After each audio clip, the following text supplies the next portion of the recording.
Okay, you guys. I realize that you probably, well, the soccer moms are saying, don't make fun of the minivan. And the people that like to have big four-wheel drives are going, I can't believe Mike Skinner drove across Alaska in a minivan. But I'm going to say it was an accident. We actually really wanted to rent a four-wheel drive, big Suburban or 4Runner or something, kind of big that would carry all the luggage and us across the state of Alaska. And the only thing we could get was that minivan. I would do it again.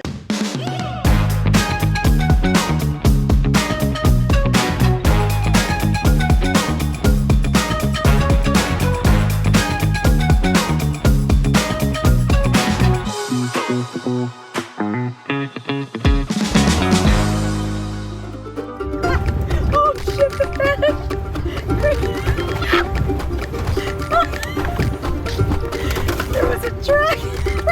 Yeah, now through here we gotta just get it because it gets a little sandy. Okay, I'm holding on to my charcuterie. This is not funny. I thought he was joking. Not joking. I think I would pick the minivan over anything else.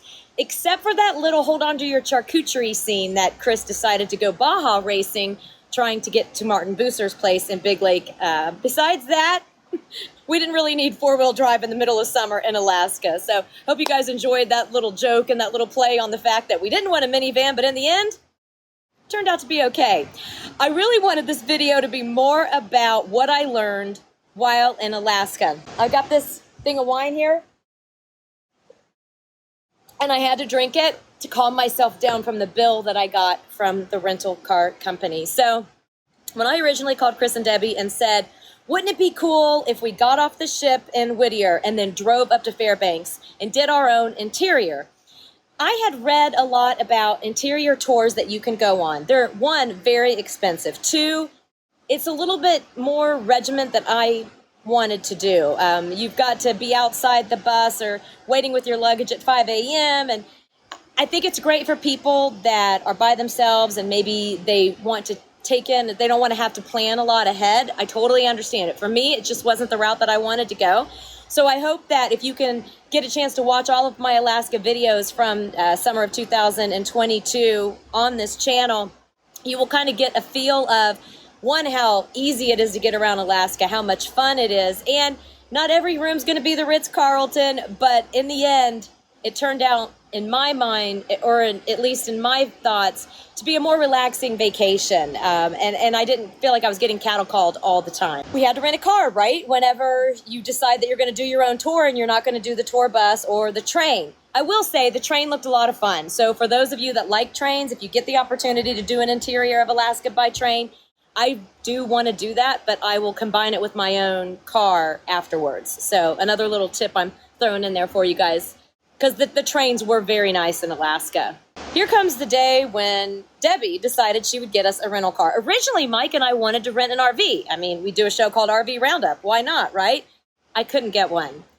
Didn't plan ahead. So if you plan on RVing or even getting a Sprinter van to go around Alaska in the summer, you're going to have to plan a year or two in advance. That's my one tip that I definitely want to throw in there for all of you, because I really did want to do RVing around the state of Alaska. The other thing is, I didn't want to take my own RV up there because I wanted to do that cruise portion. And two, I had been told by so many people that it tears up your RV. That's another show. I don't think it would tear up your RV. The roads were actually really, really nice. Going back to rental cars and the new app I discovered while in Alaska. So Debbie basically said, Chris and I don't really want to do RVing, but we'll get a SUV and we'll follow you guys and we'll find hotels nearby. And I'm like, okay, cool, let's just do that. Well, then when I couldn't get an RV, I said, all right, guess what? We're joining you in whatever car you get. And she goes, well, I couldn't get an SUV. All right, so I'm really excited about our big SUV four-wheel drive minivan. Okay. Really? Like, oh. And she goes, I know, but it'll be okay. It'll be okay. That was fine. Let me take another sip. It was the damn bill. Brace yourself. I'm not exaggerating when I say this. We got off the ship on a Saturday in Whittier. We had the car until the following Sunday morning. Now, number one, nobody wanted a car dropped off in Fairbanks. So if you picked up the car in Whittier, which was an extra charge, I will say that, then you had to at least take it back to Anchorage. They would let you take it back to Anchorage. So Chris and Debbie, bless their hearts, actually drove the car from Fairbanks after Mike's final race night back to Anchorage for us, and then we just did something I'll tell you about in a little bit to get ourselves to the airport 2 days later. So that was one issue that we had. The other issue was, again, the bill.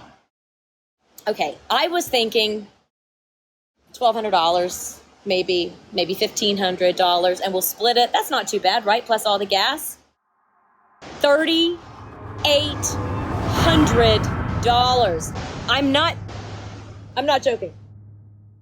$3,800 for basically 8 full days of rental. I split that with my friend, thank you, baby Jesus, because there is no way I could have afforded to do that with just the two of us. I didn't even tell Mike. He don't even know right now that that's how much we paid for that minivan. So that was obstacle number one. The van worked out perfect. I mean, like I said, we joked about being in a minivan with 2 professional race car drivers, but it worked out perfect.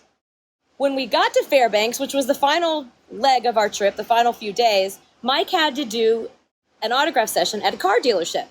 And one of the guys that worked there said that he and his wife used Turo, Turo. I've heard a lot about Turo. I've had some friends in Florida say, you should try Turo. Renting cars is a nightmare right now.